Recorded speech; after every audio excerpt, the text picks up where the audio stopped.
जय हिंद, जय भारत। एक बार फिर पवन चौहान सभी दर्शकों का हार्दिक अभिनंदन। साथियों, आज हम आपको लेकर पहुंचे हैं योगेश्वर गुरुकुल, जिला कुरुक्षेत्र 7B में। और आज हमारी लाइव बातचीत में जुड़ेंगे संस्कृत और हिंदी अध्यापक राजकुमार शास्त्री जी। तो वही बातचीत करने का प्रयास करते हैं। जैसे भारत पर्वों का देश है, अनेक प्रकार के पर्व जो है भारत देश के अंदर मनाए जाते हैं। तो दीपावली के अवसर पर जो है देशवासियों को क्या शुभकामनाएं संदेश देना चाहेंगे और किस प्रकार दिवाली मनाएं, और जो योगेश्वर गुरुकुल है बच्चों द्वारा दिवाली के अवसर पर जो है किस प्रकार की एक्टिविटीज यहाँ पर करवाई जाती है, क्या बच्चों की अचीवमेंट रहती है, इसी विषय को लेकर आज की हमारी जो है बातचीत रहेगी। हाँ जी सर, नमस्कार। पवन जी नमस्कार। मैं आपका सबसे पहले तो योगेश्वर गुरुकुल में पहुँचने पर हार्दिक स्वागत करता हूँ एवं सभी दर्शकों को नमस्कार करता हूँ जो आप सभी हमें से जुड़े। जी, और जैसे पवन जी आपने प्रश्न किया कि ये भारत पर्वों का देश है, भारत विभिन्न प्रकार के पर्वों का देश है, यहाँ हर रोज़ किसी न किसी प्रकार का पर्व मनाया जाता है और उनमें सबसे महत्वपूर्ण है जैसे दीपावली है, दीपावली तो सबसे बड़ा त्योहार है हमारा। इस दिन हम घरों की साज-सज्जा करते हैं, सजावट करते हैं, घरों की साफ-सफाई की जाती है, एक-दूसरे को हम बधाई देते हैं और एक-दूसरे के प्रति बैर-भाव को भुला करके और उसको प्यार-प्रेम से मनाने का ये पर्व है। लेकिन कुछ लोग पवन जी मैं आपको बताना चाहता हूँ आपके चैनल के माध्यम से कि इस दिन शराब आदि का सेवन करते हैं। तो ये शराब आदि का जो सेवन है, शराब अंदर बुद्धि बाहर, तो शराब का सेवन इस दिन नहीं करना चाहिए। और कुछ लोग इस दिन बहुत ज़्यादा आतिशबाज़ी, पटाखे आदि का भी प्रयोग करते हैं, इससे हमें बचना चाहिए।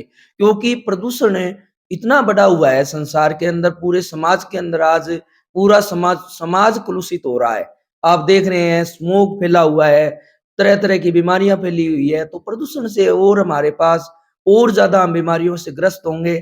तो मैं एक तो आपके चैनल के माध्यम से सभी दर्शकों से हाथ जोड़ करके ये प्रार्थना करता हूँ कि आप पटाखों से और ध्वनि प्रदूषण से इस दिन बचें, जिससे कि हमारा बहरापन है, अंधापन है, किसी को भी कोई चोट पहुँच सकती है, तो इसको हम प्यार प्रेम से पर्व को मनाएँ। जी। दूसरा रही बात आपने योगेश्वर गुरुकुल में पूछा, तो ब्रह्मचारियों को रोज़ाना सुबह-शाम संध्या हवन करवाया जाता है जी। और हम संध्या हवन बच्चों को घर जाकर के भी उपदेश देते हैं कि बेटा दीपावली के दिन आप यज्ञ करें और यज्ञो वही श्रेष्ठतमं कर्म है, संसार का सबसे श्रेष्ठ कर्म यज्ञ है। तो यज्ञ जब हम करेंगे, तो जब हम जो परमपिता परमेश्वर ने हमें ये इतना मानव रूपी अमूल्य शरीर जो दिया है, इसका परम कर्तव्य है कि हम परमपिता परमेश्वर ने और हमसे बदले में कुछ नहीं ले रहा, जी। हमें दे रहा है। तो उसका हम धन्यवाद करें, इस यज्ञ के माध्यम से करें, अच्छे-अच्छे समाज के परोपकार के काम करें, वृक्षारोपण करें, समाज के अंदर जो भी हमारे वंचित वर्ग है, जिसको हम जो हमसे बिछुड़ उनको हमें गले लगाएँ। जो कुपोषित वर्ग है, उससे हमें प्रेम करना चाहिए, ना कि घृणा। जी। हम जब उनसे प्रेम करेंगे, सभी जीवों से हम प्रेम करेंगे, तो हम परमपिता परमेश्वर की हम पर असीम कृपा होगी। जी, तो देखिए सर, अभी आपने बहुत अच्छी जानकारी दी। क्या अचीवमेंट रहती है, क्या विशेष तौर पर बच्चों द्वारा करवाया जाता है दिवाली? बच्चों द्वारा आप देखो अभी हमने ने पूरे गुरुकुल परिसर की साफ-सफाई की है, आस-पड़ोस का माहौल हम बड़ा अच्छा बनाते हैं, यज्ञ किया जाता है, बच्चों को हमने उपदेश दिया है बेटा पटाखों से आपको बचना है, पूरे समाज को आपको बचाना है क्योंकि आप आने वाला भविष्य हैं। और आपको यदि हम इस प्रकार की आदत से जोड़ेंगे, आपको यदि पटाखों से हम मुक्त पटाखा मुक्त दीपावली आप मनाएँगे, तो आपके देख कर के ही हम समाज को बदल सकते हैं। हम इसके लिए हमें खुद को बदलना पड़ता है। बच्चे सुबह-शाम संध्या हवन यज्ञ करते हैं, जो संसार का सबसे श्रेष्ठ कर्म है और बच्चे यहाँ चित्रकारी करते हैं, बच्चे यहाँ पेंटिंग करते हैं, बच्चे रंगोली बनाते हैं, उसकी भी हम प्रतियोगिता करते रहते हैं। यहाँ पर बच्चे बहुत अच्छा मतलब अचीवमेंट करते हैं। जी। जी। तो देखिए सर, बहुत अच्छी जानकारी आपने दी। जैसे दिवाली का पर्व बहुत अधिक नज़दीक है, तो देशवासियों को क्या शुभकामनाएँ, संदेश आप देना चाहेंगे? और एक प्रश्न सर और रहेगा, बच्चों को जो है शिक्षा के साथ-साथ सांस्कृतिक मूल्यों का होना कितना अधिक ज़रूरी है? सामाजिक ज्ञान का होना कितना अधिक ज़रूरी है? अनुशासन का होना कितना अधिक ज़रूरी है? क्या कहेंगे? देखो पवन जी सबसे पहले तो आपके चैनल के माध्यम से समस्त देशवासियों को दीपावली पर्व जो अति शीघ्र हमारे पास आ रहा है, इस पर्व की मैं पूरे हमारे गुरुकुल परिसर की ओर से बहुत-बहुत शुभकामनाएँ देता हूँ। ये पर्व आपके जीवन में खुशियाँ ही खुशियाँ लेकर के आए, दुखों का नाश हो और ये पर्व धनतेरस से शुरू हो जाता है और भैया दूज पर संपन्न होता है। जो सबसे पहले जैसे बहन है वो भाई को तिलक लगाती है और बहन की भाई लंबी उम्र की कामना करते हैं आपस में कि हमारा ये प्यार प्रेम बहन भाई का बना रहे। तो इसके द्वारा ये मैं आपके माध्यम से ये कहना चाहता हूँ कि ये पर्व हमें शांति पूर्वक मनाना चाहिए और कोई लड़ाई झगड़ा जो जिससे किसी से पहली बात तो लड़ाई झगड़ा होना नहीं चाहिए और हो तो हमें मिल बैठ करके उसको सुलझा लेना चाहिए। जब देखो उसके अंदर फिर ज्यादा समस्या पैदा हो सकती है, इसलिए इस पर्व को, ये जो भी पर्व है हमारे, बड़े सुख शांति पूर्वक हमारे शांति की स्थापना लेकर के आते हैं और हमारे जीवन में शांति रहनी चाहिए।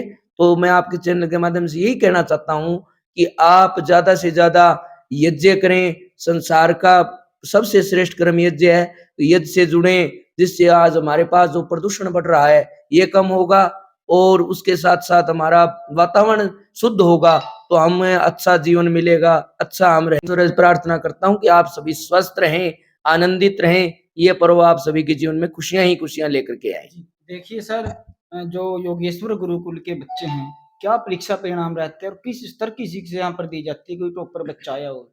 जी, यहाँ पर ऐसा है पवन जी, मैं आपके माध्यम से चैनल के माध्यम से बताना चाहता हूँ, यहाँ पर ये विगत 7 वर्षों से ये शिक्षा संस्थान चल रहा है और इस शिक्षा संस्थान में बच्चे सैनिक स्कूल की, आरआईएमसी, आरएमएस और राष्ट्रीय मिलिट्री कॉलेज और ओलंपियाड के पेपर हैं, उनकी तैयारी करवाई जाती है शिक्षा के साथ-साथ।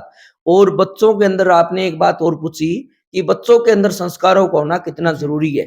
तो बच्चों का देखो आज हम देख रहे हैं पूरा जीवन, पूरा आसपास का माहौल है बहुत दूषित हो रहा है। तो गुरुकुलों में इस चीज को हमें एक सबसे पहली प्राथमिकता देते हैं कि बच्चे के अंदर संस्कार हो, बच्चे के अंदर शिक्षा के साथ साथ संस्कार होगा, बच्चा खेल कूद से जुड़ेगा तो तब तक आपका मन तन मन से जब स्वस्थ होगे तो आप शिक्षा भी ग्रहण कर सकते हैं और अच्छी तरह से आप उसमें परिणाम यहाँ आपका 100% रहता है। और बच्चे अभी पीछे 9 बच्चों का हमारे यहाँ सैनिक स्कूल का रिजल्ट अच्छा रहा। 9 बच्चों ने हमने यहाँ सैनिक स्कूल की परीक्षा पास की और अब आगे दिसंबर में फिर परीक्षाएं है। तो मैं आपके चैनल के माध्यम से कहना चाहता हूँ कि जितने भी हमारे आप श्रोता लोग सुन रहे हैं, एक बार आप अवश्य अपने बच्चे को संस्कार के साथ साथ शिक्षा और बहुत अच्छी मतलब संस्कारों के साथ साथ शिक्षा सैनिक स्कूल की, आरआईएमसी की तैयारी के लिए एक बार योगेश्वर गुरुकुल तो 7B के अंदर है योगेश्वर गुरुकुल, ये कौशल्या हुंडई के पीछे है। यहाँ पर आप जरूर पधारें। आपका बहुत बहुत धन्यवाद करता हूँ। एक प्रश्न और पूछना चाहूंगा, बच्चों के लिए क्या फैसिलिटीज है यहाँ पर, जैसे दूर से भी बच्चे आते हैं गुरुकुल में? देखिए जी, यहाँ बच्चों को रहने के लिए 24 घंटे रूम उपलब्ध है। बिजली, पानी, बच्चे की संपूर्ण प्रकार की हम देख रेख बच्चे की करते हैं। 24 घंटे हम बच्चों के साथ ही रहते हैं और बच्चे को पूरा यहाँ जैसे टीचर है हमारे पास, उसके बाद हम बच्चे जैसे पढ़ते हैं तो बच्चों को हम पढ़ाते हैं, उसके बाद हम बच्चों को खिलाते हैं और खिलाना-पिलाना और हम इधर-उधर बाहर भी भ्रमण, शैक्षणिक भ्रमण भी हमारा रहता है। अभी हम पीछे कुछ दिन पहले ही माता नैना देवी और अपना ये भाखड़ा नंगल डैम और आनंदपुर साहिब गुरुद्वारा की हमने यात्रा की, जो शैक्षणिक भ्रमण हमारा बहुत अच्छा रहा बच्चों को और उसमें अभिभावक भी कुछ शामिल थे, तो हमें बहुत अच्छा लगा। हम बच्चों को जहाँ भी हमें कोई अच्छी चीजें मिलती हैं, हम बच्चों को ग्रहण करवाते हैं ताकि बच्चे आगे जा कर के जीवन में